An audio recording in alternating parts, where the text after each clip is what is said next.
coast. I have a lot of clients that decide to buy a foam roller for home use, and I thought it would be quite useful just to show you a few exercises that you can do in the comfort of your own home and time. So the most common one we use the foam roller for is really rolling out the side of the leg, the ITB, which is not a muscle, but it's connected tissue, so we can't stretch it like we can usually with the normal muscle. So using the foam roller to knead out the leg is really effective.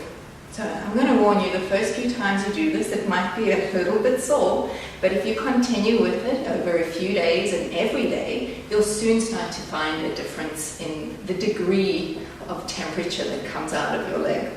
So we start by lying down just onto the side of the hip. Now if you want to, beginners, you can start with your forearm resting on the floor and the top foot just crossed over. This gives you a lot more stability. The idea though is that the underleg is always going to be lifted away from the floor. So try not to drag your foot and lose the energy in the under thigh. So we start by walking out gently through the elbow and through the leg toward the end of the knee or the top of the knee, and then coming back to find your hip again. So you're doing that about 10 times forward and back.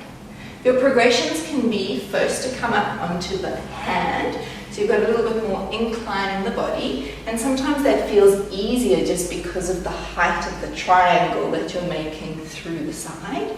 Still using the foot as a prop, or alternatively when you feel ready, bringing both legs on top and then walking out. Now you don't have to come onto the hand ever, you can stay on the forearm, particularly if you've got any wrist issues that you're concerned about, and then a lovely roll up and down through the thigh. Remember, at least 10 to feel the benefit.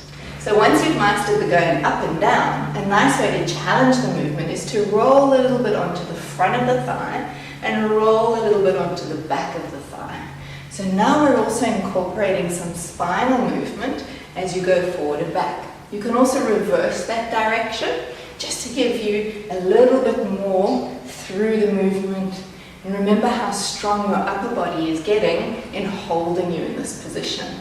Coming back down nice and safely, returning onto your side, and you'll be ready for the other side. Thanks for watching. See you soon.